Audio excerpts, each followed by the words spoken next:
Hello, good afternoon, everybody. Welcome to our first session of the CUNY Accessibility Conference. We're just going to start in a few seconds just to give everybody some time to come in.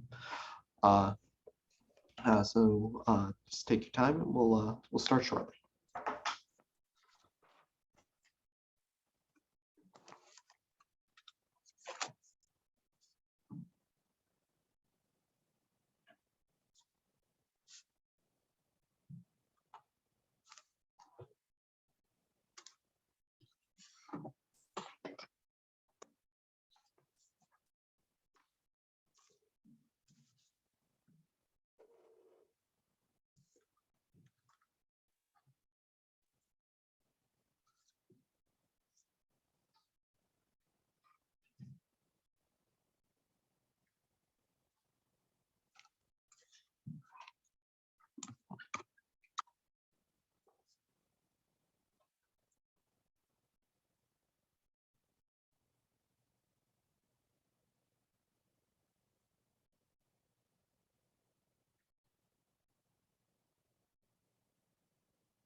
Good afternoon, everybody.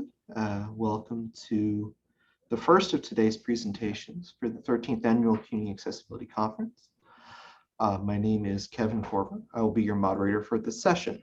The session is titled Exploring the Impact of Perceptions of Faculty Support and Bias on Students with Learning Disabilities. Before we begin, I'd just like to go over some quick housekeeping items. Closed captioning is available for all participants. You can enable those by clicking the live transcript button at the bottom of your screen.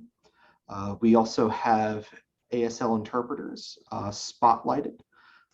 They are clearly labeled, and we recommend that if you need ASL interpreting services that you pin them for the duration of the presentation. For this presentation, we do encourage questions. They will be answered at different points during the presentation. Any questions that you have, we ask that you please put them in the chat using the chat feature.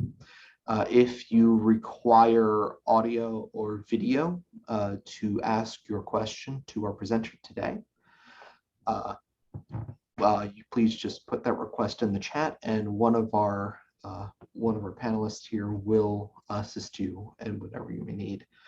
Also, if you run into any other technical difficulties during the duration of the presentation, please let us know in the chat and somebody will come to assist you. With that out of the way, we can get started on our presentation. Our speaker today has worked in the field of disability services for 12 years. And she is currently the Director of Disability Support Services at Seton University. I would like you to please welcome our speaker today, Dr. Carolyn Corbran. Hi, everyone. Good afternoon. Thank you for having me. I'm excited to talk with you all today. My name is Carolyn Corbran. I am Director for Disability Support here at Seton Hall. I was previously the director for Fordham's office, as well as Barnard College. So I've worked at a couple different institutions throughout my career. I would be happy to share this presentation afterwards with anyone that you'd like. I put my contact information on here, and I will also have that on the ending slide as well. I'm happy to be a resource for folks. So let's just go So this is just a short agenda. I will highlight some of the research study that I did for my dissertation and results. We'll talk a little bit about reframing conversation with faculty around accommodations from like the what do they have to do to, really what should we be doing. We're going to talk a little bit about self-advocacy training for students. I'd love to engage in a group brainstorm on self-advocacy and hear what other people are doing in other institutions. I want to talk about the disability support providers' role in creating, unintended barriers to access, as well as talking about the implications from the research, my personal transformation that came about through this study that I was doing. And I will leave time for questions and answers at the end. But definitely, if you have a question along the way, feel free to put that in the chat. So I had conducted my dissertation on the experiences of students using accommodations in college and graduate school. I had interviewed 10 different students, and these students had experiences at 9 different institutions. So it was really interesting. Some of my students could highlight different places that they went because they were either a transfer student or graduate student. So that was really interesting. In terms of, you can't generalize qualitative studies, but it did speak to the fact that if we were to replicate or look at this wider, some of these issues that popped up might pop up probably very likely at other places too, because it wasn't tied just to one institution saying, okay, this is a problem here. So I looked at how students perceived their faculty as being supportive or unsupportive or biased towards them because of their disability, and how that impacted their self-efficacy, so their belief in their own abilities to do well in their courses, their self-regulation of their learning, and their motivation to do well in their classes. Students with learning disabilities, I think, report a wide variety of both positive and negative interactions with faculty related to disclosing their need for accommodations and then accessing those accommodations in their courses. I was really interested in looking at what types of interactions, statements, and reactions to accommodation requests the students were perceiving as being supportive and unsupportive. And the goal was to extend understanding of students' perceptions of these positive and negative interactions and how those experiences influence their learning and their courses. The rationale for my research was that there was inconsistent literature on the experience of students with learning disabilities. There were limited studies of how self-efficacy, self-regulation, and motivation are impacted by students' perceptions of faculty. There was actually some discrepancies in studies that showed how faculty viewed themselves as being accommodating and how students actually viewed them. And then there were also very few studies of microaggressions that was an anticipated finding that might come out. I had interest in studying this for quite a while. I remember vividly, being a lot newer in the field when I was working at Fordham and having a student come in the office and say, my professor, called me stupid. And I was like, whoa, hold up. Who said what, when, where? Like, who do I need to call? And then they of course, like, backed off, said, well, they didn't call me stupid. What they said was. So I think sometimes our students are perceiving things that faculty are saying, as biased towards them. And a lot of this it's very personal for students, right? They can't always differentiate between what someone is saying, and they could be a sort of like, are they just not a nice professor? Or does it have something to do with their disability? And I think our students, it's such a vulnerable experience to request accommodations and identify as needing extra help that I think that they often themselves can't flesh that out. So I really wanted to kind of study this phenomenon because students definitely are having a multitude of experiences. So I'm going to focus on there were these overarching themes that came out of microaggressions, of disability support provider issues. Obviously, I think we always know that there's always a need for faculty training. I won't go into it here, but researcher as educator was just an interesting phenomenon that came up in my study, in that I had so many students highlighting experiences they had that did not go well, that they essentially thought were okay, that I felt like within the research, if I just kind of like nodded and said, oh, wow, that's interesting, and moved on, that I would have been doing these participants, a disservice by not giving them some information, right? Not saying to them, that doesn't sound right. I'm going to share some resources with you after our session, or this is how, you might want to ask a question of the office and such, to kind of push a little bit, because there were a huge number of faculty accommodation denials that were being shared. So let me highlight forward. The other part, there were a lot of positives. So I didn't mention this before, but I do want to mention it now. I only interviewed students that could compare and contrast. So I wanted them to focus on both a positive supportive experience with faculty, as well as an unsupportive experience with faculty. I think when students come to us and say, oh, I checked ratemyprofessor.com, right? I feel like that's the Yelp of higher education faculty. And I didn't want to be in that, right? I didn't want students who were just coming to say, okay, this professor is amazing, and let's just talk about that, versus, oh, this professor was terrible and it was a horrible experience. I wanted students that could look at both sides of it to really get a more balanced view and see, what they felt like supported them and what they felt didn't support them. So I could see both from the same perspective of each participant. So I had a lot of positive stuff that, I think is very valuable. It's not really what, I think the goal of this session was. So I don't want you to think that there's just negative things that came out of the research. There were a lot of positives too, but this is where I'm going to focus mainly today, was this second domain that we had a variety of different types of unsupportive experiences. And I think the hardest ones for students were those faculty accommodation denials, negative attitudes and reactions to disclosure, the demand on students' time. So it was taking students a lot more time to coordinate their accommodations and or to educate faculty sometimes on what they needed. Also came out that a lot of faculty were unaware of the processes and how to accommodate students.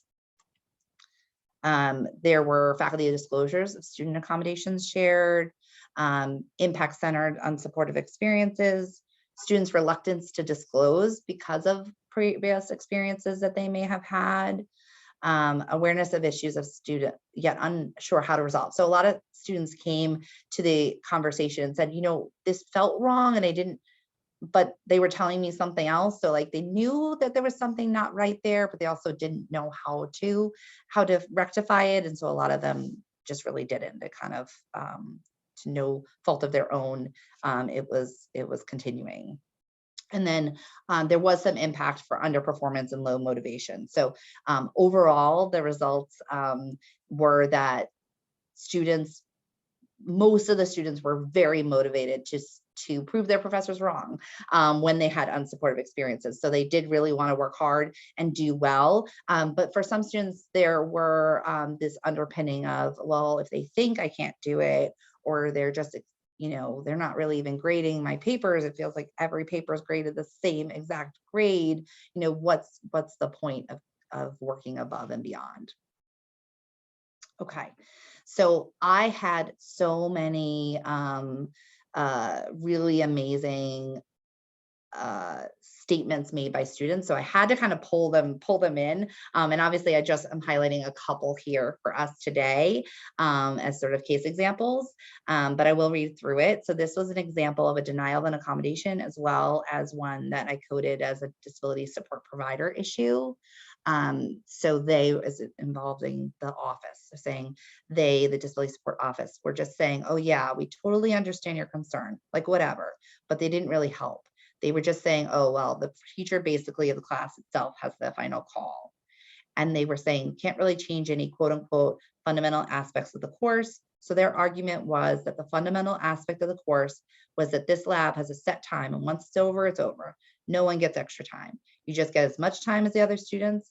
Basically, there's no such thing as accommodations in lab. Just, yeah. So I thought that was kind of wild. I understand kind of lab is different than a sit down test, but I think something should be said and done about it. So that wouldn't fit on the slide, that last piece, but I thought it was important to kind of end what the student was saying. So for our moderators, this was my first poll type question that I would love to get a raise of hands on.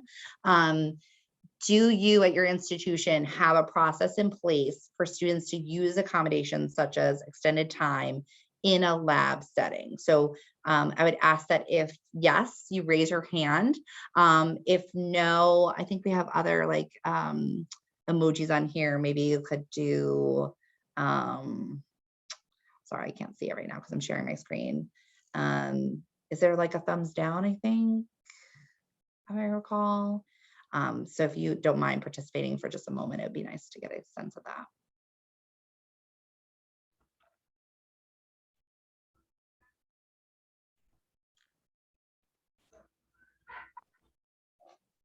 I'm not sure if there's a thumbs down, but we might be able to get a count of the yeses and try again with the no's. Yeah. Perfect.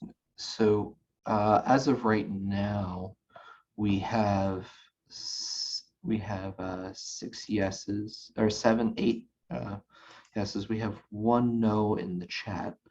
Okay.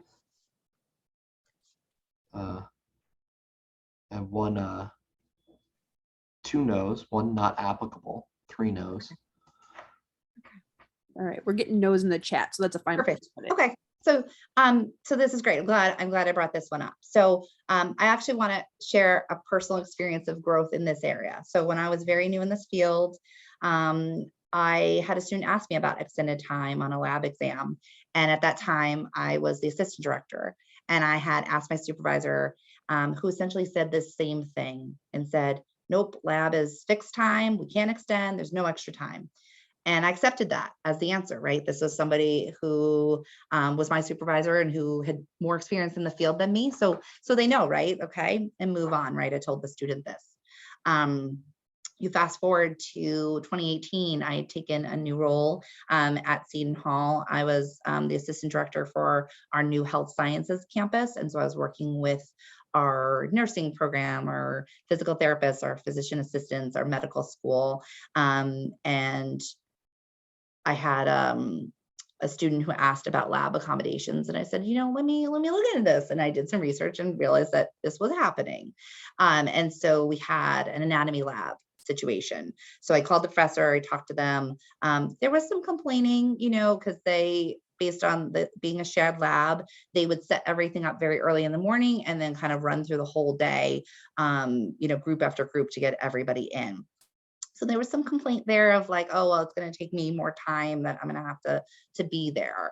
And so I had actually said to the professor, I said, well, if it's just running the timing, like if you have it all set up, like I can run the timings, no problem, right? And then it was really interesting when the professor came back and said, well, I actually appreciate that offer. It's fine, like I'll make it happen, I'll do it. They said, I really don't know how you'll do with the cadavers. And I was like, taken aback for a moment, because for some reason I just hadn't put 2 and 2 together that our anatomy lab was actually in a real, because I hadn't had a tour, wasn't in a real cadaver lab with actual cadavers. So I had never been so happy in my life that a professor had not taken me up on my offer to assist. And it was actually kind of interesting because fast forward a couple more years and I was working with our medical school, and we had a couple students who had very, very specific needs. So I was in the cadaver lab all the time, trying out equipment with them, to the point that I was like gloved up during an exam, helping a student who had a visual disability with their timings. So they didn't have to kind of look up from the body cavity where they were, orienting themselves when vision was already difficult for them, to know that, okay, I've got a minute left, 30 seconds left. I would give them their timings, and I was also enlarging things for the student when requested, so that they could see it better, because some of the things were much more difficult for them to see to start with. So it was really an interesting progression for myself in that going from an acceptance of like, yeah, no, we can't do this, to like, yeah, really, we can do this. What is the fundamental aspect that would be lost here by providing the accommodation? And essentially, there wasn't one. Even with our medical school, the timings are so quick. So these students, I think they were going through these at 60 to 90 seconds. And so even with the extended time, it wasn't a whole lot. So when I met with a professor afterwards, I said, hey, can you tell me about the pedagogy of why it's done in this way? How come, you only get a minute? And he said, I don't know. We've just always done it this way. There was no specific, right? They couldn't say, well, when you're in medical school, you have to be able to identify the kidney in, 30 seconds flat, right? And additionally, too, what something looks like in a cadaver also looks different in a live body during an actual surgery or whatnot, if somebody was going into surgery. So I just bring this up in order to help us think through these things and think about whether we're accepting a status quo or a norm that's been set, and whether we're actually going through the steps of evaluating the accommodation request on that case by case basis that we're supposed to be doing.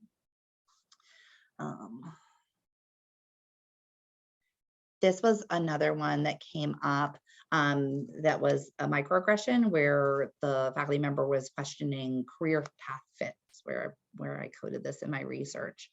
I have one professor, another, and I redacted information here just to protect my students, who kind of deterred me from wanting to go here at the graduate level, because she told me that as a person with a disability, I wouldn't be effective as a blank, because blank don't have clients adapt to them, they adapt to their clients.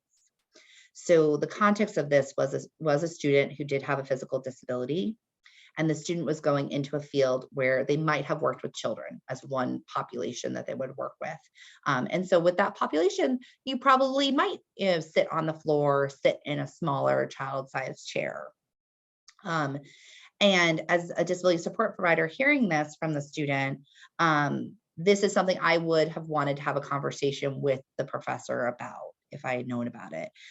Really ask, is this essential function of, say, an occupational therapist, a speech language pathologist, a counselor, et cetera, right? All these different careers that could work with children. Is it required to be able to do that job to be able to sit on the floor or to sit in the child-side chair to do the job? If not, then this really is just discrimination. It's a discriminatory statement being made. And I think oftentimes in this field, we probably see inklings or very, in your face, transparent times where there is open discrimination against students with disabilities. It seems that to me, disability is the one area where this openly expressed discrimination based on perceived limitations is still acceptable. I don't think anyone would stand for someone saying, well, how do you expect to be a doctor if you're a woman or a person of color?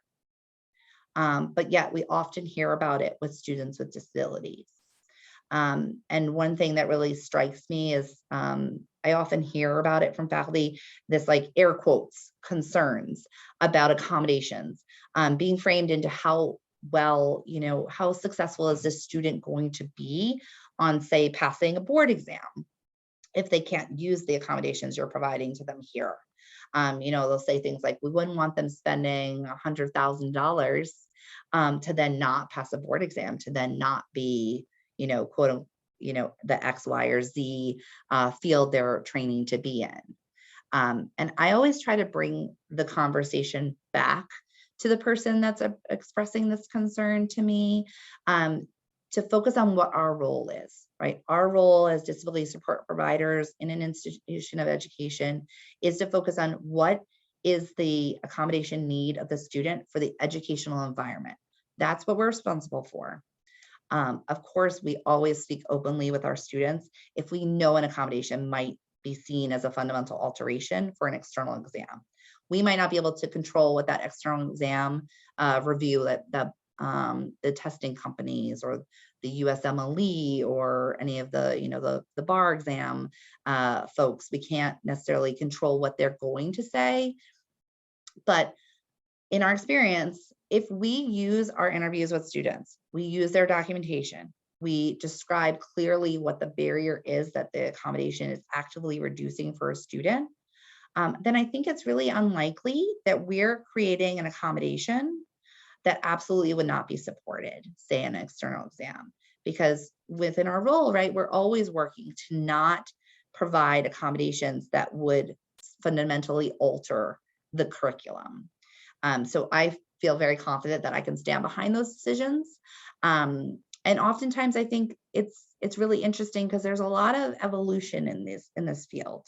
I had a situation arise where a student was admitted to a program, and then the program at one of the institutions I worked at said, oh, I don't know if we can really accommodate the student. And I'm worried. I don't know if we really should, because I don't think they're going to get these when they go to take X exam. And it was, there was like a clinical component of an exam that they might take. And then, I worked things out. I did a lot of research, a lot of negotiating internally to make things as seamless as possible. And then we fast forwarded, quite some time, and the clinical exam that they were referring to doesn't even exist anymore. So the student was potentially going to be, kept out of a program because they wouldn't pass an exam, which, to be honest, I spoke with the board that does those exams, and they had no problem with it based on what I was telling them about the student. They said, yeah, that sounds reasonable based on that student's disability. And yet that student wouldn't even need to take that exam in their training time. So I think it's just really important to keep in mind that things can always change.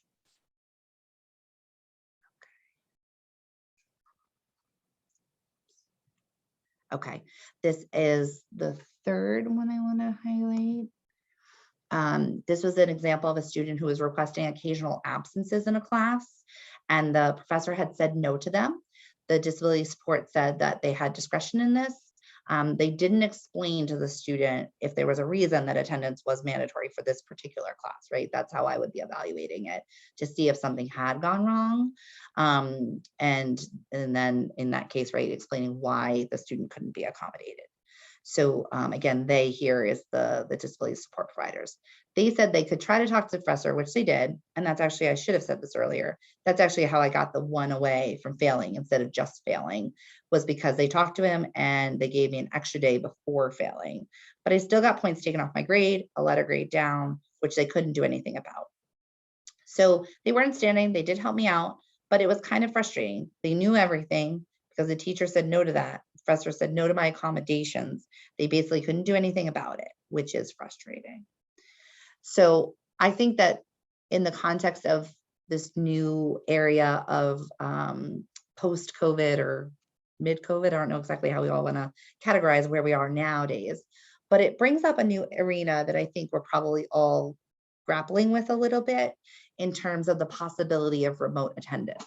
I know that we as an institution are, because we are beginning to see a little bit more of those types of requests when a student maybe has been injured or they're struggling with a variety of different disabilities, and they're starting to ask to attend classes remotely because this was an option, right? During COVID, this huge barrier went down for many students, and then the barrier went back up when we've returned to mainly in-person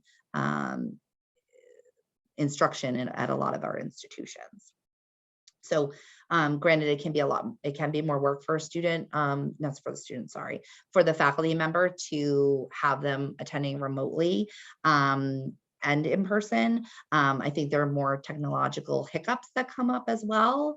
We had a student who was attending a class remotely, and the professor had, I think, inadvertently muted the student, but they also muted themselves. So then the student actually couldn't hear what was going on at all. So these are things to work out and talk through with students. But this is another poll question I wanted to bring up, in how are other schools using remote attendance or possibly course recordings as an option for students to attend when maybe they're too sick or they're injured and whatnot, and they couldn't actually attend class in person. So say if your university is allowing remote attendance or course recordings as an accommodation, maybe we could do a show of hands with the raising as like, yes, no problem. And then maybe put in the chat, no, or with reservation, it's happening, just to get a sense of what's going on.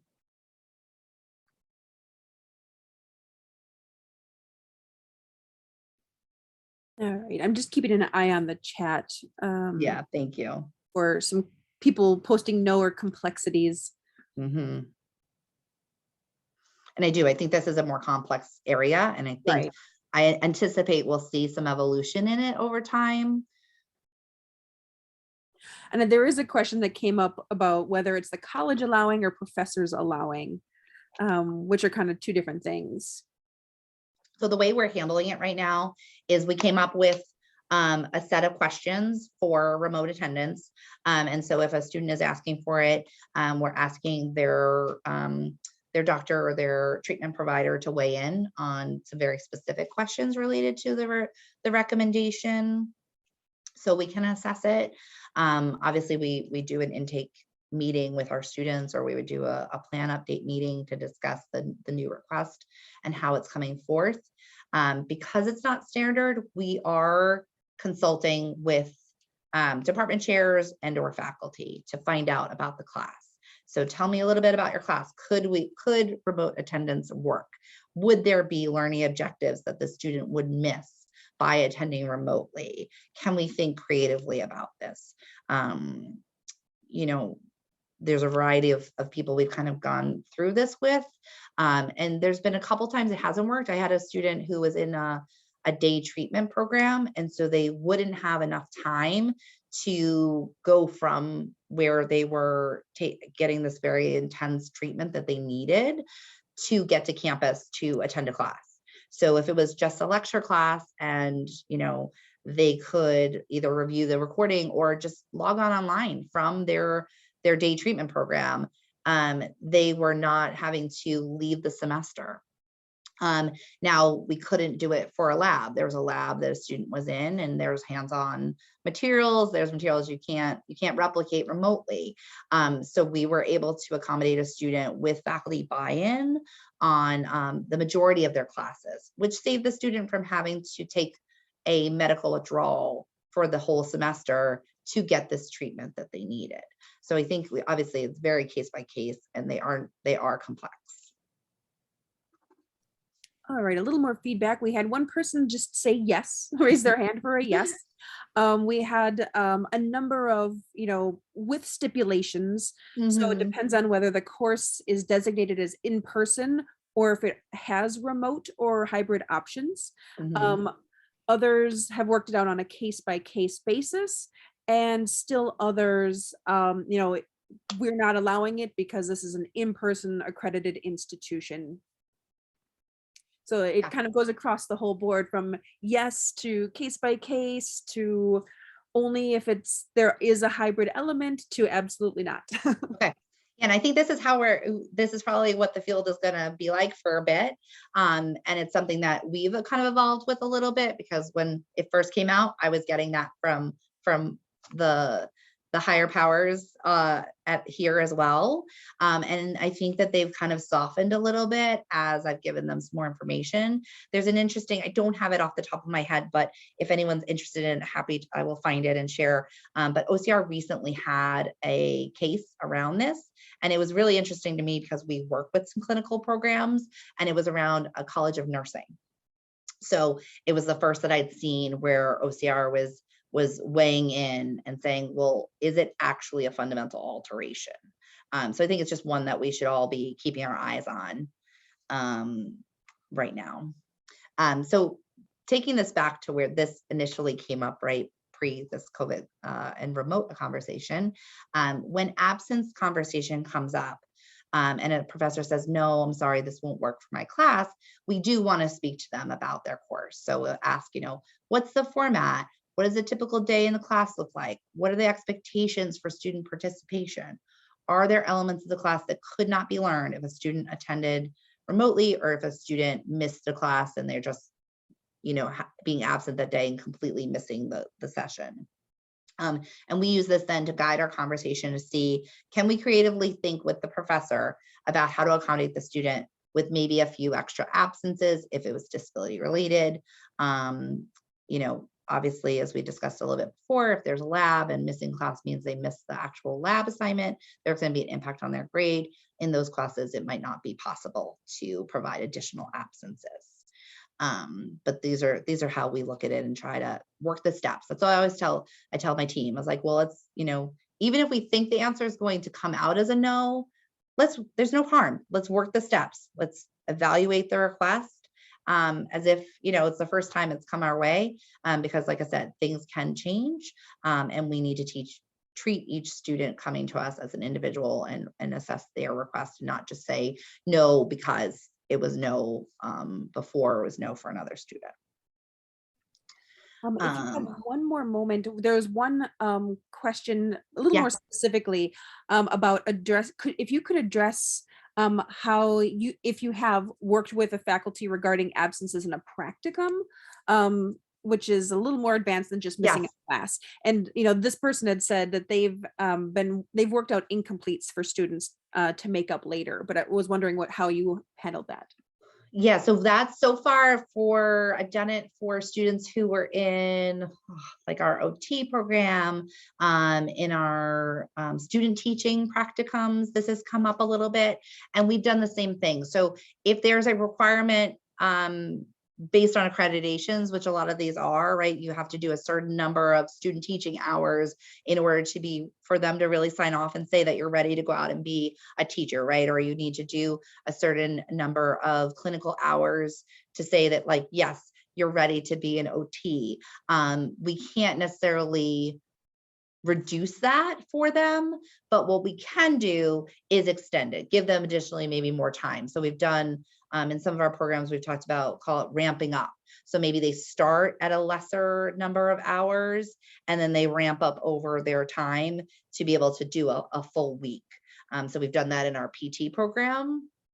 Again, it's a little bit specific to what the field requires. So I know our requirements, for instance, for our PT program are not that you need to do a set number of hours, but that by the end of your field work that you would need to be able to handle that supervisor's entire caseload. And they like to see that for like 3 weeks. And so we wanted to make sure that any student that needed a little less, maybe, client to client hours would be ready by the end to meet that expectation, because that's how they're signing off to say, like, yes, you're ready to go out and practice. For student teaching hours, there is I think there's more designated number of hours. So there we just did the same thing. We would allow them to do it maybe during spring break, extend the time frame for which they would do it within. And I'm happy to consult, obviously, or think through your process with you if you ever want to reach out to me, because these are hard. Okay, so I'm going to move on to the last of the student excerpts right now, unless we get lots of extra time at the end, which I don't think we'll have.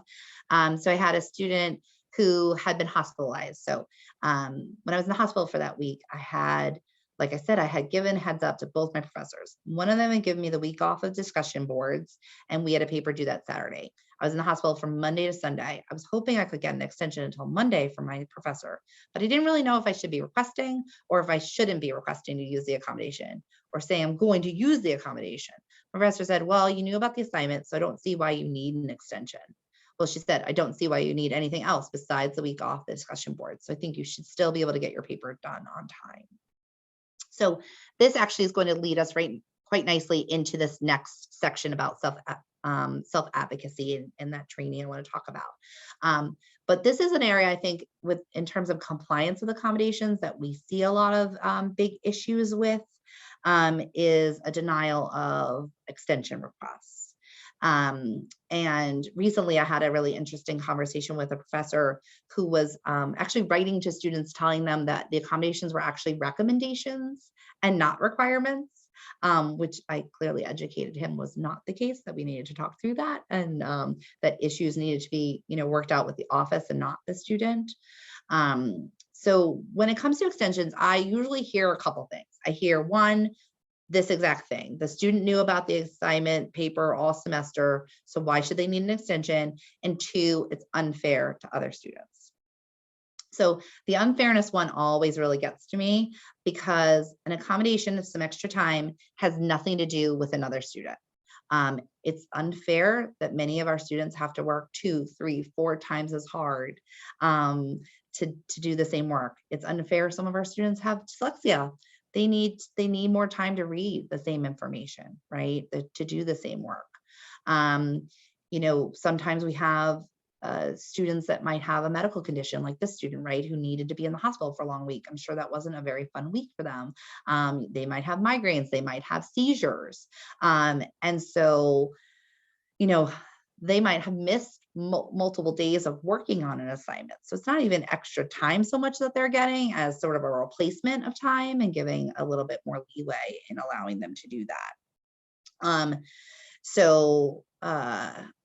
Typically, I would say, we don't have a formula that we use to say, okay, you give one day, 2 days. We do allow some discretion and some consultation with faculty to determine what's reasonable. But I always ask the student to identify what they need. So the student says, I need 1 extra day, or I need 2 extra days, or it's a 2-page response paper. They're like, I need 2 extra hours, whatever it is, right? We have them identify, and then if the professor doesn't think it's reasonable, we offer to consult with them and figure it out. We had one situation recently where, again, we're evaluating, is there a learning objective that would be lost by the student not participating in the time frame that's set? Or I had a situation arise where students were, students were swapping papers. So they had to write their own draft. They would swap papers with a classmate, read each other's, give feedback, gave it back to each other, and then they had a finite amount of time to edit and resubmit.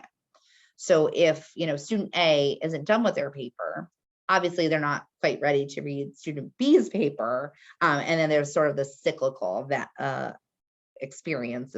that impact. So that was one where we could say, okay, it really doesn't work in this scenario. But again, we work through the steps, like, let's see how it can and how it can't work. In terms of knowing, like, what I feel like is just an excuse from faculty, you knew about this all semester, so why would you need an extension? I just feel like it boils down to something that faculty don't want to hear, right? Then no student is working on their paper all semester. It just doesn't happen. It doesn't work that way. And that they have lots of other work that they're working on during the semester. And I know that they don't really want to hear it, but it is the truth. So we kind of look at it and say, like, what is the impact, and should we help support it? And I also, certainly if somebody understood, I had a student recently who has migraines that last weeks at a time. Some people can't handle, wouldn't be able to handle a migraine that lasted 1 day. The student is in a extended period of pain, and they don't have good control over it. And yet they're still producing work and going to class and getting things done, unless it's really bad. They're really bad is probably obviously different than other people's. So if a professor knew that, I think of course they'd be understanding. They'd say, of course, no problem, like, do what you got to do. But I try not to make a habit of getting permission from students to disclose level of detail to faculty, unless, the student's saying, hey, it's okay, like, share this with them. Because I also don't want to get in a habit where the faculty are expecting that we're going to justify why we're requesting it for a student.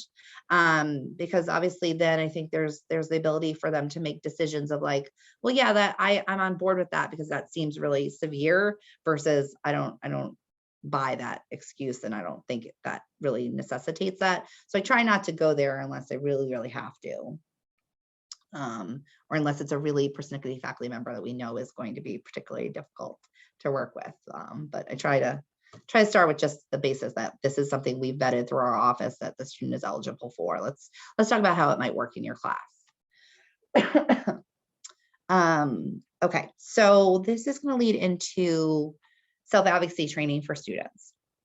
So I really believe that this begins at our intake meeting with students, and that there's a lot we can do in the intake to help them to be better self-advocates and to facilitate their accommodations a little bit more smoothly throughout their time in school.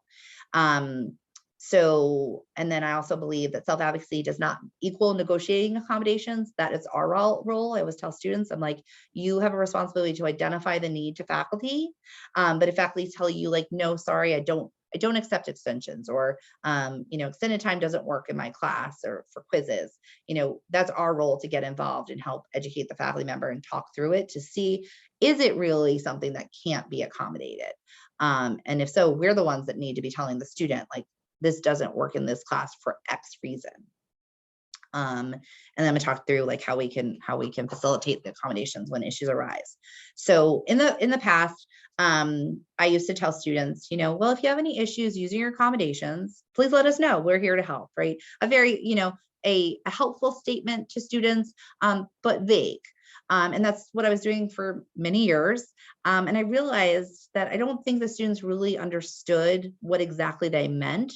So I always take an example from their plan and work through it. And sometimes if they have a few that I think are accommodations that tend to be misunderstood or misinterpreted by faculty, I will go through multiple of them with them. So for one, extensions is always one that I go into a lot of detail with students on. And I want to encourage them to use it in a way that feels unnatural. I say to them, let's talk about the plan. Okay, you have extensions as a possibility to ask for when needed. And this is one that faculty will misinterpret. So they may say no to you. So I'm going to ask you to request this in a way that might feel less intuitive to you. So usually, right, our students are working to the deadline. They realize they're not going to meet the deadline at a particular point, typically close to when it's due. And that's when they ask the professor. But I think this often backfires on our students because faculty might not get back to them right away. So then their stress and anxiety over this continues to rise. They're probably not even able to do any focus on their work at that stage because they're just worried about what the professor is going to say. It also tends to be usually evening time or, after hours time when we wouldn't be available to support the student and to get involved. Or it might take a professor a little bit of time to get back to us, even if we were able to get involved. So I do talk to them through, I'm like, let's talk about asking for it the week of. So if it's due Friday, you're asking by Monday, so that if the answer is no from the professor, that we're here. You let us know. Tell me what's going on. Reach out, stop by, give us a call. Okay. Tell me what's going on. Tell me about the assignment, and then I'll do some outreach. So instead of saying, well, self-advocacy means the student has to, get it worked out with the professor. It's like, well, yes, until, right? Yes, until the professor says no, that's the point at which we really need to step in and help. And that's what I believe. And that's what we do here. So I will work with the professor and figuring out, is there a learning objective that would be impacted by them having some additional time? And I also tell students too, like when I talk to faculty, I typically hear a laundry list of reasons that they've given extensions out. They will tell me, well, somebody came to me because they had COVID, and somebody had a death in the family, and somebody this and somebody that. And I like to bring them back. I'm like, okay, but let's talk about this student. Like, why can this student not have this extension? And we work it out. What I usually find is that it's almost as if they imagine like all the students are sitting around a table handing out Post-its with excuses. Like, okay, you say this and you say that, just to move the deadline on the professor. And that's not what's happening, right? Like, our students are individual people. They all have things going on. So by accommodating one, excuse me, that doesn't mean you can't accommodate another one, even though the more extensions you give out, obviously it will change your grading time frame. And I know that can be difficult for faculty. And then I also tell students, I say, if you ask for it ahead of time and then you don't actually need that, that's okay. I always tell them, send your professor an email, dear Professor Smith, thank you for the extension. However, I didn't need it. I got my paper done on time. here's my paper. Because I tell students is, I think faculty remember the ask. I don't think they often remember whether or not they used it. And so this kind of puts it back in the piggy bank. They can use it again in the future. And I do the same thing with exams as well. I think, exam accommodations are typically very easy to, very standard. Most faculty don't give any level of issue with that. But once in a while I hear from students quizzes are a thing, right? So maybe the professor will say, oh, well, you don't need that extra time on that quiz. And I always tell students, I'm like, that's not their decision to make. That's your decision to make. And we can help and support you if you feel you need it. And it's okay to ask for that extension. Sometimes I think it's more useful on a quiz than a longer exam, because you can make up some time on a longer exam. Some questions are going to take you longer than others. But when you are taking a quiz, if it's a minute a question, you don't typically have a lot of wiggle room there, and you may not finish it. So we try to take a very active role, and it is more work, to be 100% honest with you. But I think it's important work, and I think it's work that shows the students that we care and shows them that we support them and want to help them to do their best. And ultimately, I think it's education for our faculty, and it allows a couple things, right? It allows our faculty hopefully not to make the same mistake again with other students in the future. So those students will have an easier time accessing their accommodations. And we hopefully won't have to deal with the same issue again with another professor. So we talked about how we can facilitate that. So just, again, I don't know how well this will work. I don't know if anyone wants to put some ideas in the chat, or just, maybe unmute yourself and give an idea. We're running a little short on time, so I don't want to stay too long here. But are there things that other people are doing on their campuses to facilitate and teach self-advocacy to students? Would love to hear that. So while we're waiting for those, I do have a couple of questions here that have come up. Yeah, please. So Priscilla has asked, what do you think are the best practices around the process of disclosure by students? I'm an instructional designer and advocate / ally for students and faculty with disabilities. And some faculty wonder if it might be good to offer students the option to work with a support team, including their faculty for that semester, the Office of Accessibility, rather than leaving it solely up to the student to identify themselves and request accommodations. I understand the need for privacy and self-advocacy, but wonder if we can consider providing options to students. Yeah, I mean, I think that's a great idea. I think obviously we all probably work with different teams on our campuses with more support or less support. We probably also have different size staffs within our offices as well. So some campuses might be able to do more support, more hands-on support than other students. Here, we have the students identify the need. And then, like I said, we do take a pretty proactive role if the students let us know what's going on. So that's one model. I think some schools identify the need to faculty, or they do it in tandem. So another school I worked at, we would give students their letters, but we would also send out the letter. So it was like tandem. That one, I would say we moved away from when I came here. That wasn't the norm. And so I haven't gone back to that. But one thing I used to hear from a lot of faculty were, yes, I would hear from you that the student needed extended time, but I often never really got a follow-up from the students. So we never had a conversation about it, or I didn't know if they wanted to take their exam with the office, they wanted to take it with me. So that's another way, is having the office do some notification.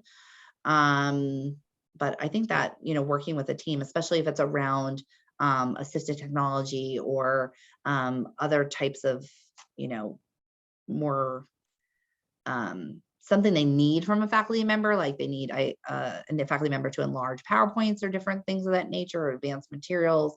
I think having a team, if you have that support, is amazing. Yeah, I would agree with that.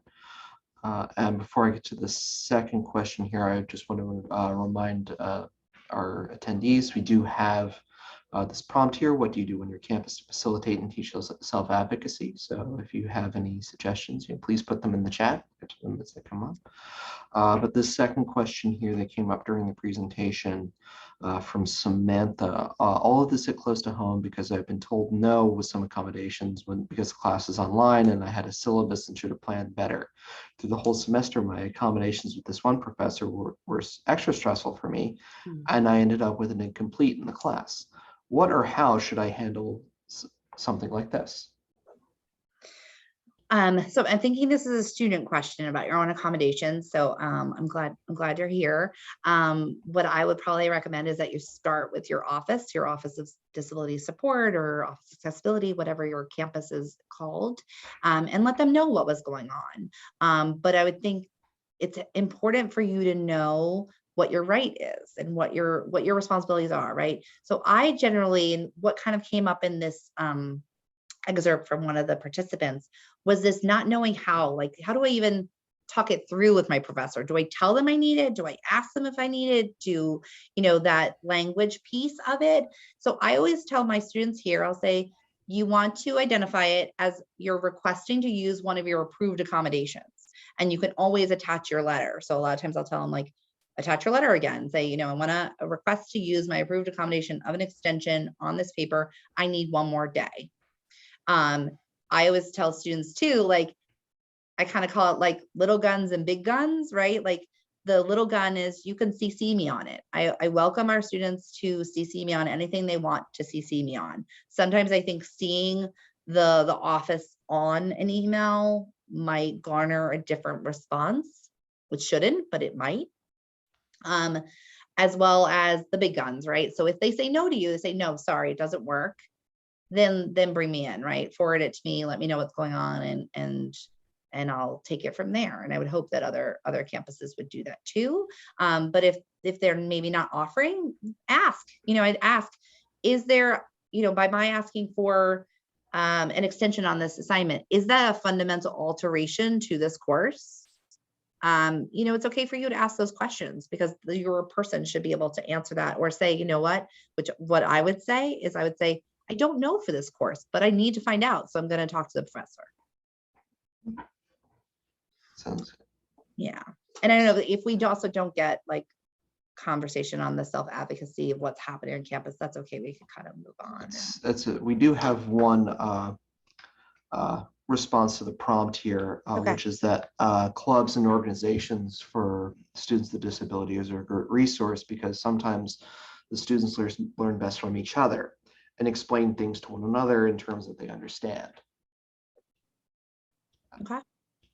I know, because I believe this is one of our CUNY colleagues, I can say as a CUNY disability staff member myself, yes, the student disability clubs on each campus are very active, and sometimes they do become a learning tool, a teaching tool for self-advocacy. Yeah, that's great. We do have one more question here, I think, in regards to your previous answer from Daniel. Shouldn't students decide if they want to notify faculty with the understanding that their accommodations may be impacted? If they want to identify their need for accommodations to faculty, yeah. I'm not sure I understand the question.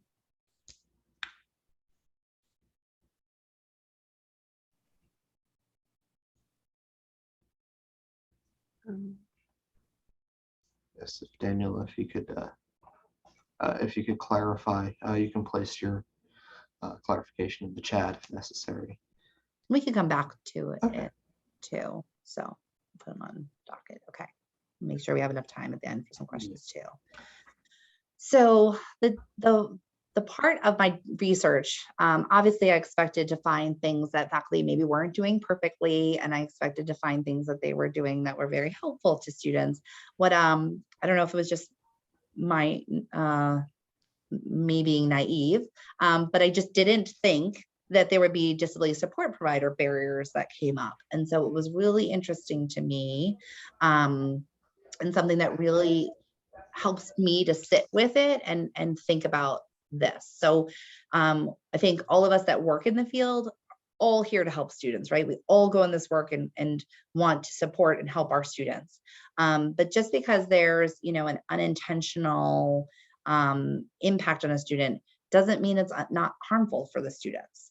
And so I think we have to sit with that uncomfortableness of acknowledging that it can happen even from the best of us. I think we've all had a bad day. Maybe we've had a day where we've answered the same question 13 times already today. But we have so much power and privilege in our role as a support person to our students that we must accept that. We must acknowledge it. We must ensure that we treat each student as if they're the first student to ask us that question, right? Every single time. Because if we don't, I think we run the risk that students identify, they come to the office, they say, hey, I need support and assistance. And if that experience with us doesn't go well, they may be the students that are never requesting their letters. They may be the students that we never see for their extra time or whatnot. They might perceive the process or perceive the office as not being helpful or too difficult to access their accommodations, and then that harms them. I think for students, it's vulnerable to disclose that they have a disability, even to us. Some students don't want to have this conversation at all, right? Or they may not have had it. So many of our students, if they're coming as undergraduate students, their parents may have handled the majority of the conversation around accommodations for them, depending on how their school district in the K-12 handled it. And so I think we really need to be cognizant of this for our students. One thing that comes up, is also the documentation piece. So I know AHEAD recently did a webinar on this, and I think we have to think about what are we requiring from our students and the why. So what purpose does the documentation serve? Are there situations where we can provide interim accommodations to help a student in the now while they work on documenting their disability if we need more information? Do we need more information to substantiate what they're asking for or to evaluate that request better? So really sitting with that. So I oftentimes, and in my often meet with students before an intake, and it always is in my outreach to them. And it was actually interesting. I used to put a statement at the bottom of my email to say, if you want to meet with anyone before registering, let me know. And now I've moved it up. It's maybe like the third line in my outreach to say, if you want to meet with somebody to talk about this, before I even lay out what the steps are to registering, I have a statement in there. Let me know if you want to meet. And I think that can help. And then this is something that I feel like we hear a lot in our field of supporting students. It'll say, we're providing access, not success, right? We're responsible for providing access. We're not responsible for ensuring that somebody is successful. And I really want to challenge us to think about, why is this standard? I know we can't ensure that they're successful, but we are providing, the way I view it, right? We are providing access to students to ensure that they are as successful as possible, right? And I think like the more we think about it, maybe in this term, it's really key to how we see our roles and how we partner with students to support them to reach their goals. Okay, so some really important implications that came from this research I wanted to just highlight in terms of the work that we might do as disability support providers. We want to obviously avoid becoming an additional barrier to accessing accommodations for our students. Thinking about the processes we have in our office, even, we haven't found the best workaround, but we're playing with a few different ideas of it in terms of asking for extra time. That's another step, that students who don't have accommodations don't have to do. Now, obviously, for them to take an exam with our office, we have to know about the exam. So we're always kind of thinking about that. And are there ways to streamline it and make it easier? I am somebody that if somebody in the staff says, oh, well, I just got it this morning for an exam, or I got it yesterday for something. If we can facilitate it. So can we get the information from the professor? Do we have a seat to work out for them to come and take the exam? I'm never going to say no because they didn't meet our deadline for asking for that request. But we will tell them, oh, we want to make sure that we can accommodate you in the future. You can please let us know earlier, as early as you know about it, because we want to obviously accommodate students, and there is work to do that. We want to educate our students on what's available to them based on the intake interview and experiences.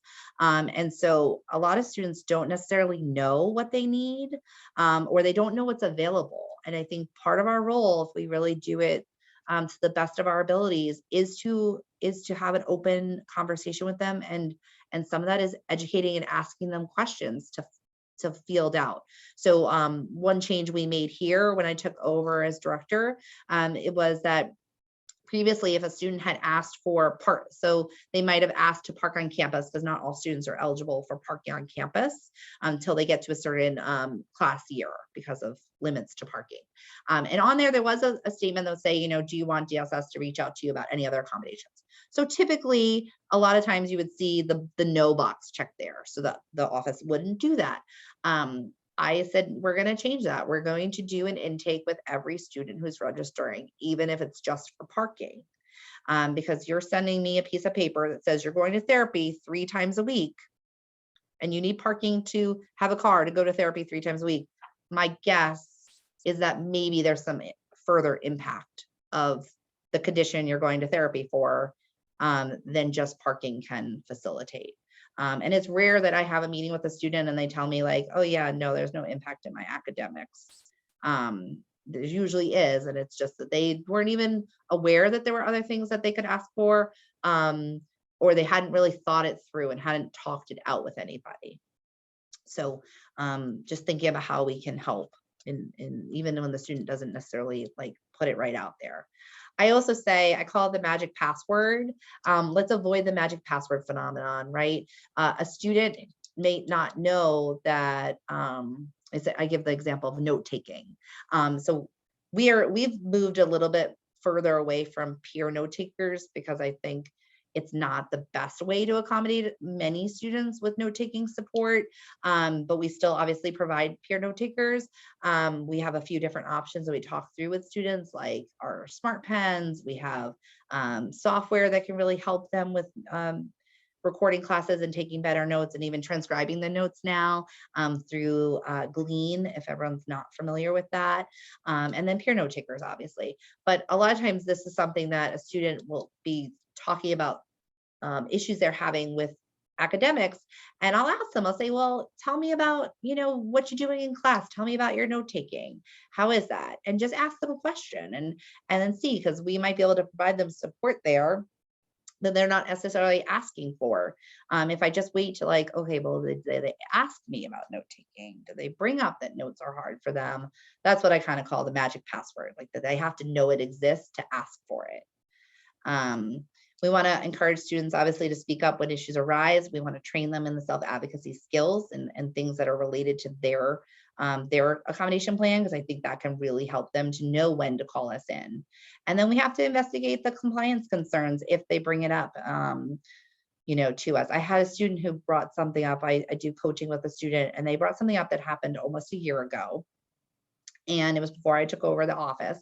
And they had a professor who basically said, you know, the student was asking to type their answers on a lab report instead of handwriting them. And the professor gave them a really hard time about it. It essentially allowed it, but the student was like, I felt horrible about myself. And the professor said, you know, this is a recommendation, that's not a requirement.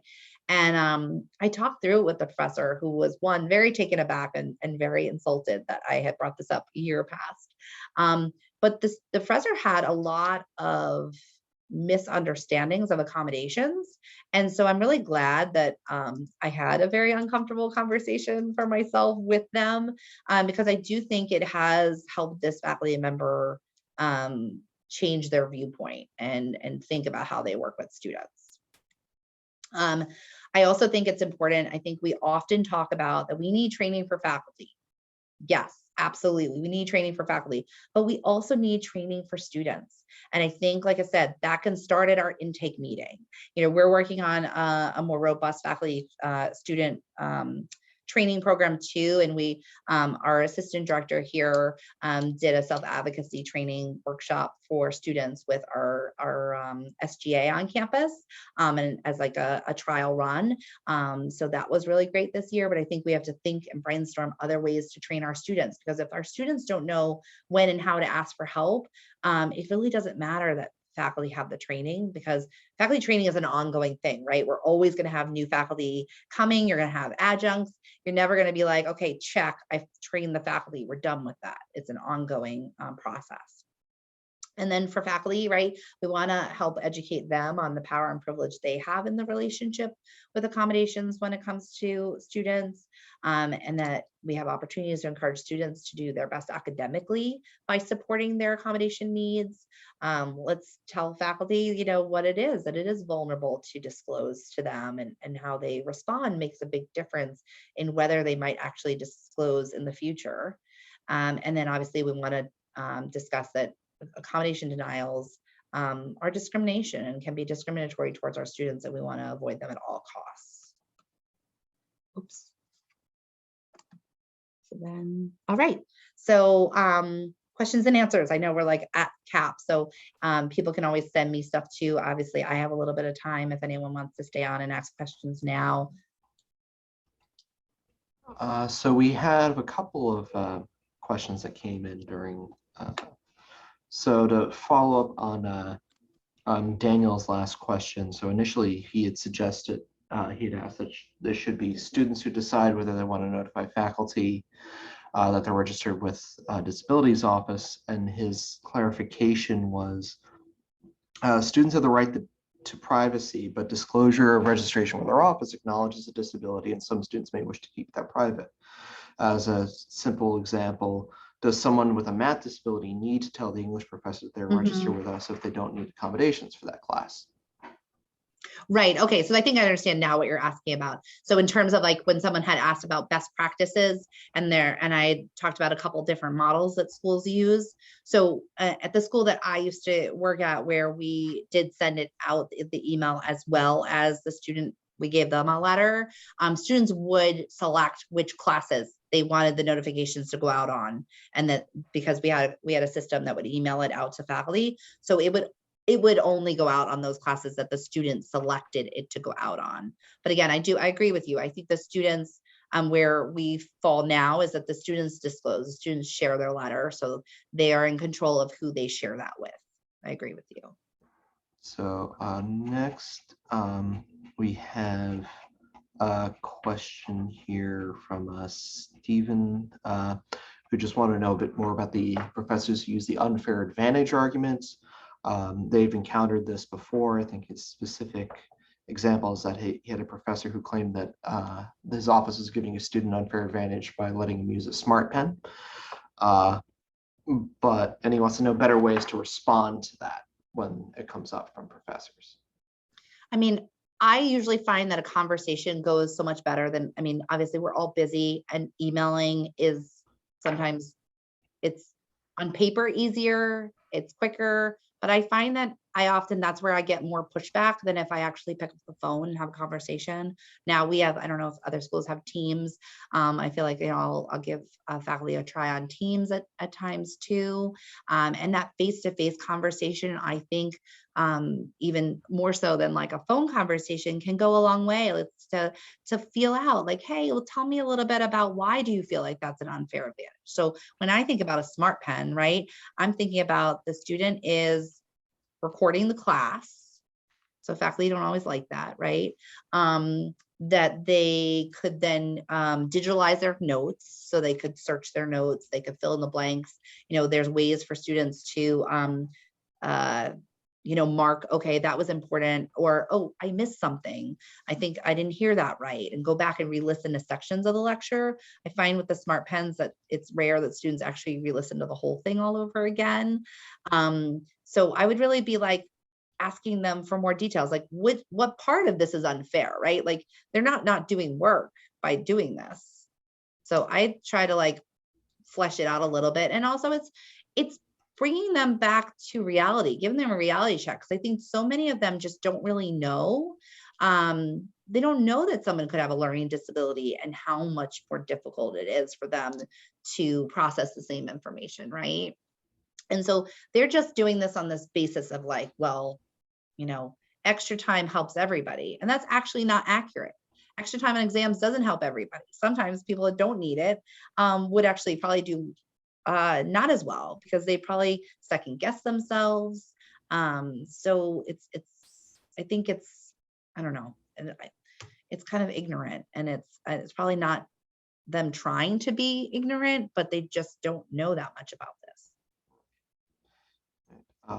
Adina asks in a similar vein that they sometimes find themselves explaining to other faculty why it's not fair to give other students to give the accommodation argument isn't on the ball, and can you give me suggestions on how to address that?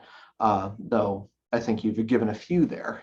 Yeah, like I said, kind of try to suss out like what part of this feels unfair, and like just giving them some ideas. I think sometimes thinking about it, like, if you have a student who has a medical condition, they may lose time in studying that other students don't lose because they are dealing with symptoms, right? They may have more doctor's appointments and things. They may be hospitalized.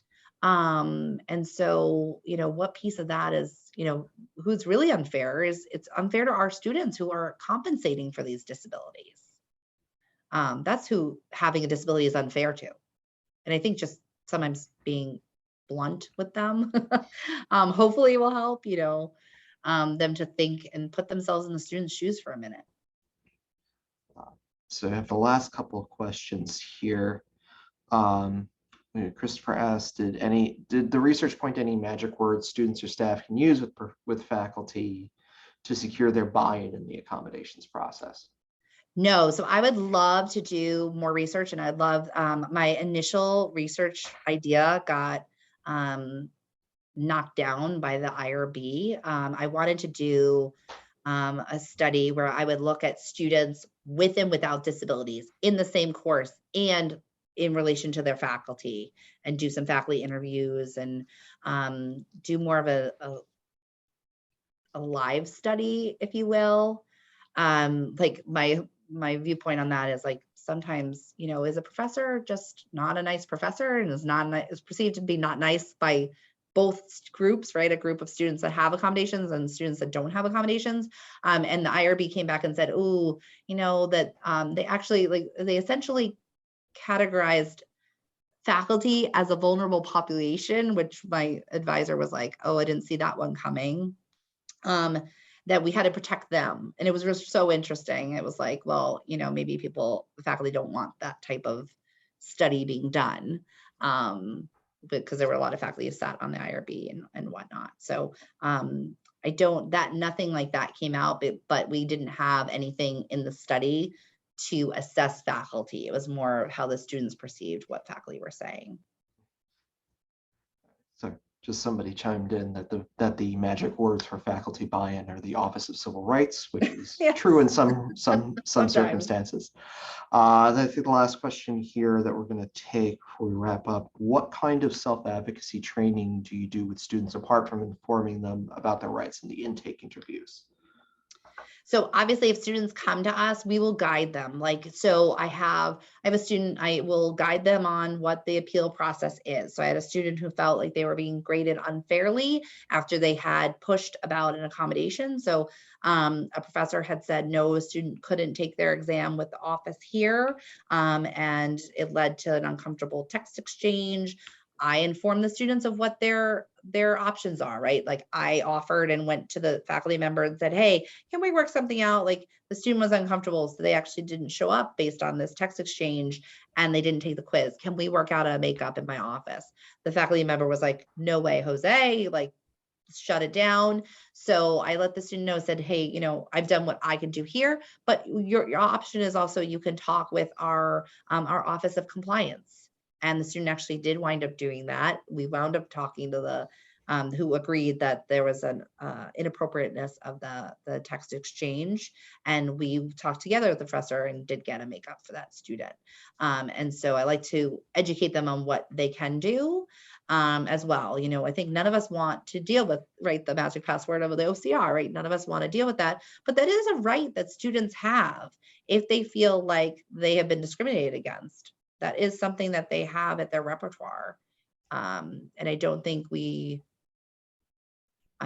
think we can talk about those types of things with students if we need to. Absolutely.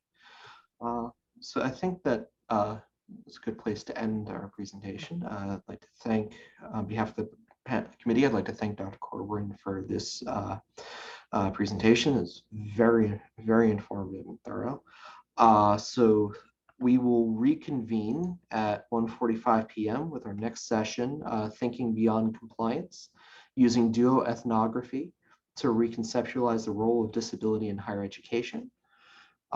Thank you all for attending today, and hopefully you have hopefully you're able to attend our next session, and we will see you there. Thank you all.